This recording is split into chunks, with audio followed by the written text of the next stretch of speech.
Joy Papaya Sun SPF 50. Joy beautiful by nature. Real fruits bata baneko real juice. त्यसैले त real juice real हुने. नयाँ Good Night Flash अरु liquid vaporizer भन्दा 2 गुना बढी प्रभावशाली. Gorkha Eco Panel. मेरो घर गोर्खा Eco Panel को भर. Proud to be associated with Kantipur News.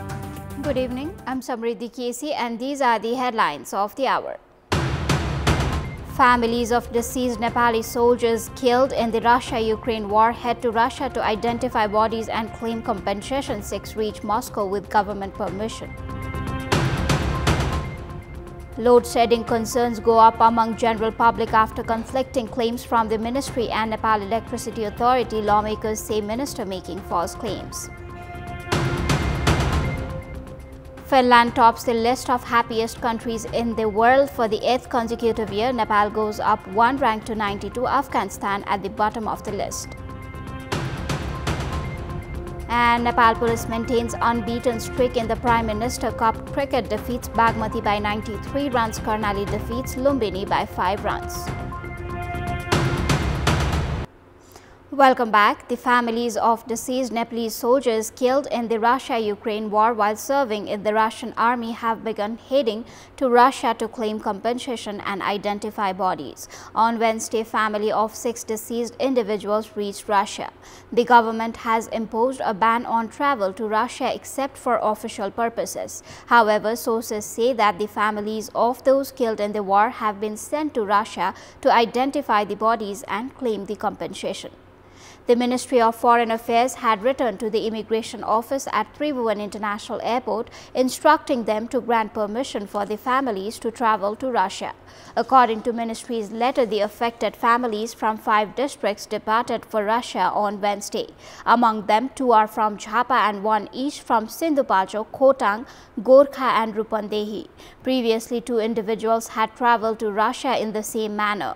Despite assurances that compensation for those killed while fighting in the war would be provided within Nepal, the affected family members were forced to travel to Russia themselves after failing to receive it. According to the Ministry of Foreign Affairs, 48 Nepalese citizens who joined the Russian army after illegally entering Russia have lost their lives in the war. However, the actual death toll is suspected to be much higher. Most of those who have left for Russia seeking compensation are the wives of the deceased. The families of the deceased had applied to the consular department seeking permission to travel to Russia. The families have traveled at their own expense. Upon arrival, the Nepalese embassy will provide basic facilitation. Hence, to arrange for accommodation and food in Russia, the consular department has stated that permission to travel has only been granted to those who have contacts in Russia. Foreign Ministry officials warn that those who have gone to Russia may face legal difficulties in bringing back the compensation they received there. There is no bilateral agreement between Nepal and Russia for the repatriating compensations. The government has banned recruitment into the Russian army. However, a network of brokers sending people there still remains active. The government's inability to bring back those who have already enlisted has been attributed as the reason for the rising death toll. The government has also been unable to repatriate the bodies of those killed while fighting in the war after joining Russian army.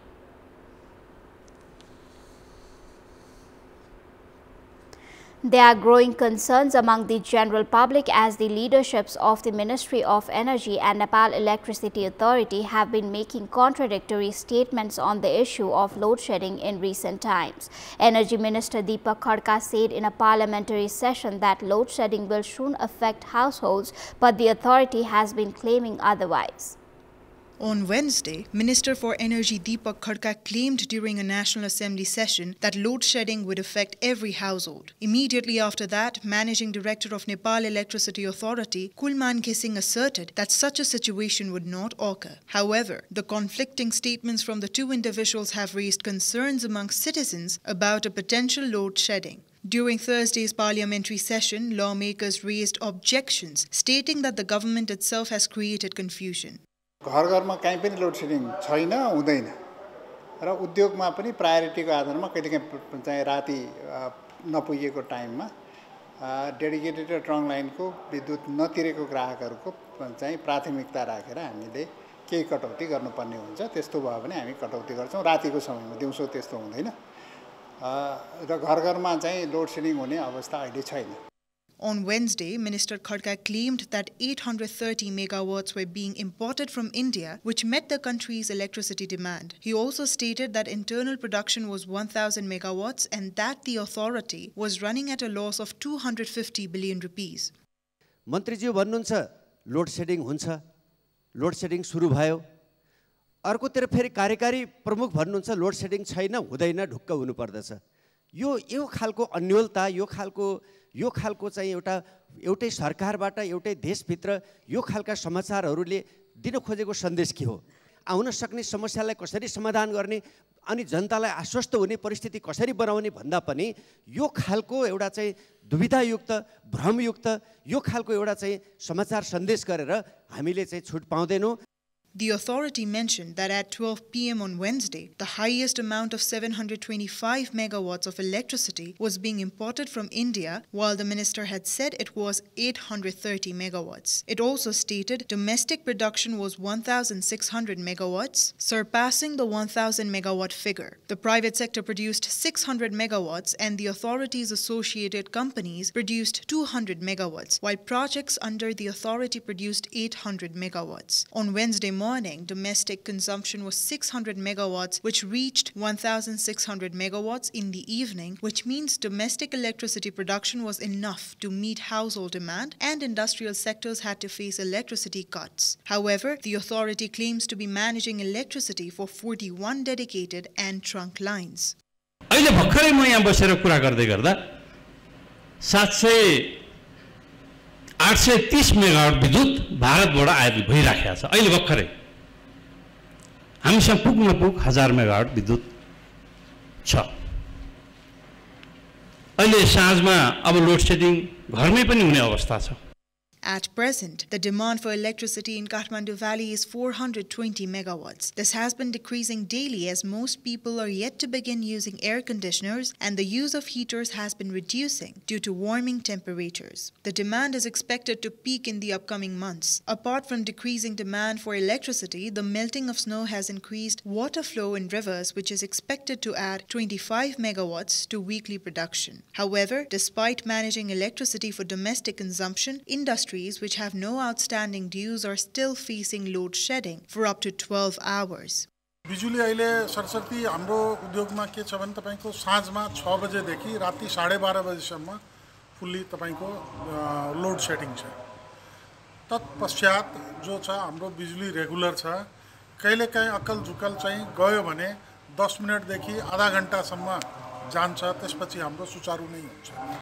Industries have demanded 600 megawatts, of which 200 megawatts cannot be transmitted due to the lack of a transmission line, and 400 megawatts of electricity is unavailable, leading to disruptions from 6 p.m. to 10 p.m. and even in the morning. The authority is also unable to supply 200 megawatts even during the rainy season. As a result, industries in the Duhabi, Parwanipur and Butwal areas have not been able to receive electricity despite availability. The construction of a 600 kilovolt transmission line in Hitoda has been delayed due to local issues, and a 200 megawatt upgrade to the transmission line in Dhalke, Nawalpur has been halted due to opposition from locals in Lalbandi. This has caused problems in transmitting electricity from Dhalkebar, Muzaffarpur to the western regions. There has been no political leadership to resolve this issue, and even the managing director of the authority, Kulman Khising, has failed to convince political leaders to address the problem. Energy Minister Deepak Khadka has argued that the report from the Auditor General states that the authority is not in profit but instead facing a loss of 250 billion rupees. However, the 61st report from the Auditor General clearly states the authority made a profit of 9 billion rupees with accumulated profits of 33 billion in the Nepalese fiscal year 2079-80. The report mentions that the loss is not related to the authority's operations but rather the debt of 216 billion taken for ongoing projects.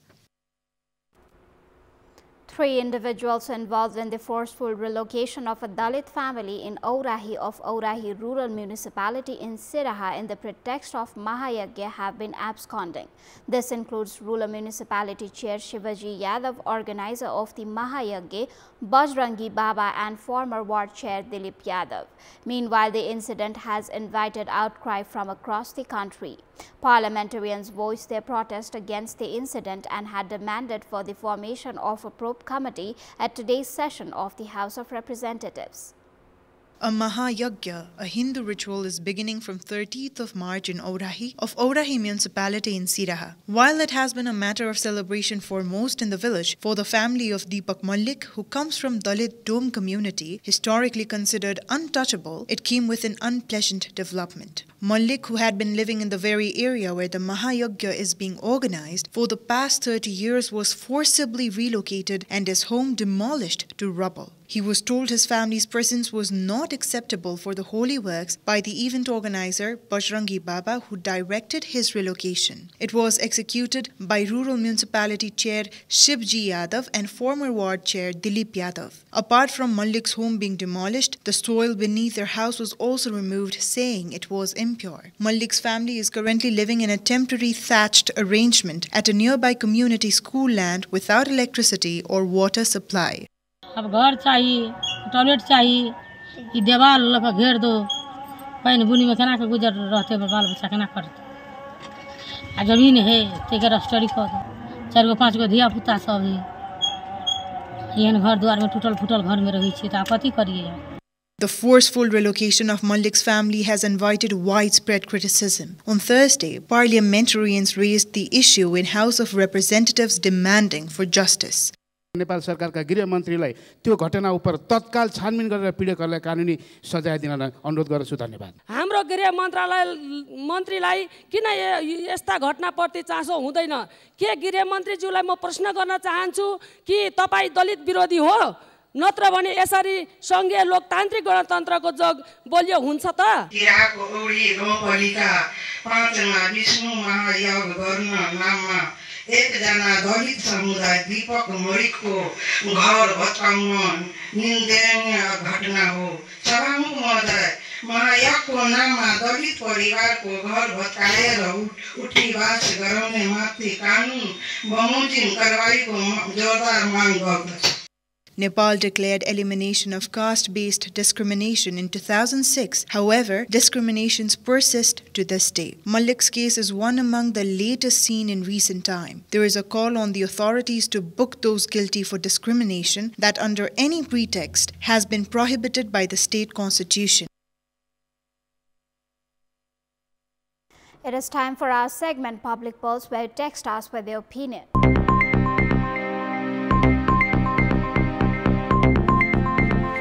But before today's question, let's take a look at the results from yesterday's poll. Yesterday, we had asked you what is the best way to ensure smooth leadership transition in political parties. Option A, 25% voted for option A, set an age limit. 42% voted for option B, determine a fixed term. And 33% voted for option C, trust individual morals. Here's today's question. Why has caste-based discrimination not ended despite constitutional provisions? Option A, result of impunity. Option B, show of power. And option C, lack of awareness. The voting is on. Type in EWS, select your option A, B or C and send it to 34001 to share your opinion with us. It is time now for a short break. We have more news coming up. Welcome back. Time for international update.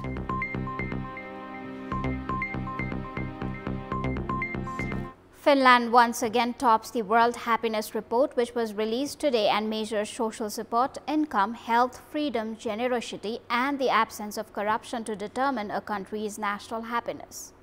People in 147 countries and territories are asked to evaluate their life on a scale from 0 to 1 to 10, with 10 representing their best possible life. Results from the past 3 years are averaged to create a ranking.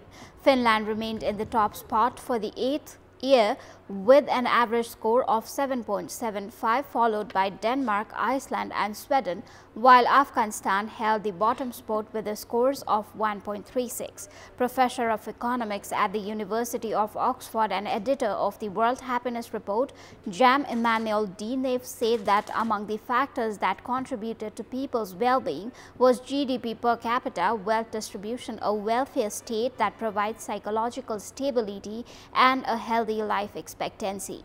D. Neve said the report, which this year focused on the theme of caring and sharing, found that sharing meals with others was strongly linked with well-being across the global regions. D. Neve said the report also showed a general increase in anxiety, worry and stress around the world.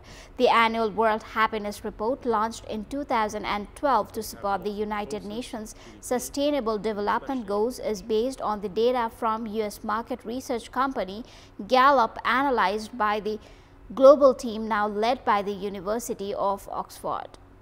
And in our Public Voice segment today, we have asked in several provinces what was the happiest moment of your life and what makes you happy. Let's take a look at what they had to say.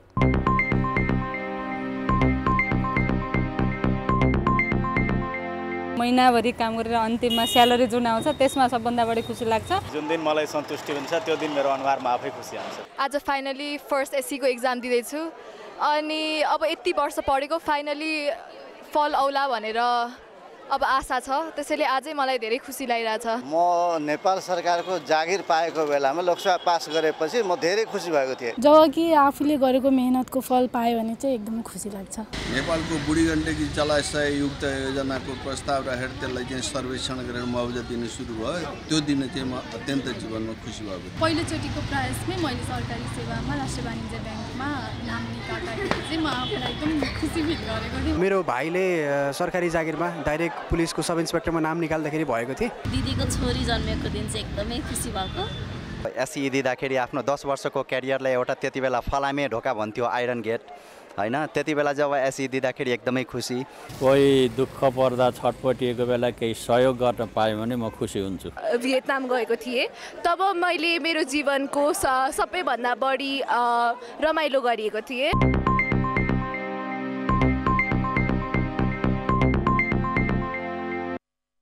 But right now it's time for yet another short break.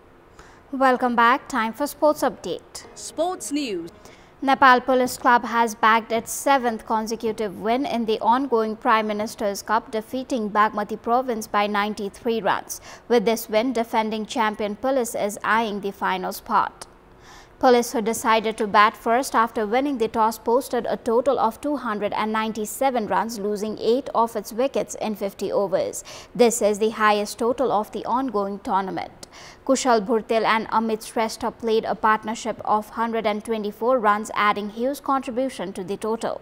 Kushal Bhurtel scored third half-century in the ongoing tournament with today's 88 runs. Captain Dipendra Singh Airi played an aggressive inning of 60 runs in 46 balls.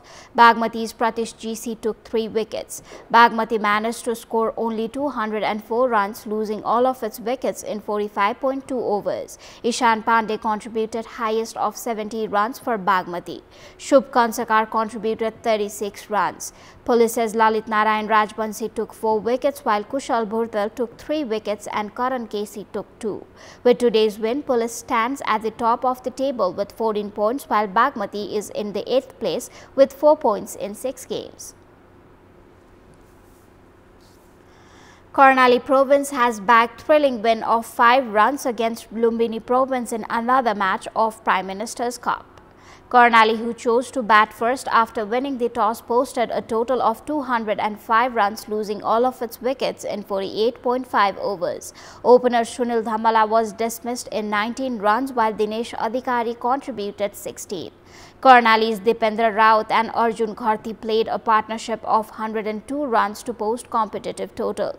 Lumbini's Ramesh Kurmi took 3 wickets, while B. Prashan Casey, Nirmal Gurung and Ajay Chauhan took 2 wickets each. each. Lumbini was all out at 200 runs in 49.4 overs. Prajwal Thapa contributed the highest of 84 runs. Karnali's Dinesh Adhikari and Dipendra Rawat took 3 wickets each, while Prakash Jaishi took 2. With this win, Karnali stands 5th with 6 points, while Lumbini is in the 8th position with 8 points. That is all for the moment. Up next is news in Nepali. Thank you for watching. Good night.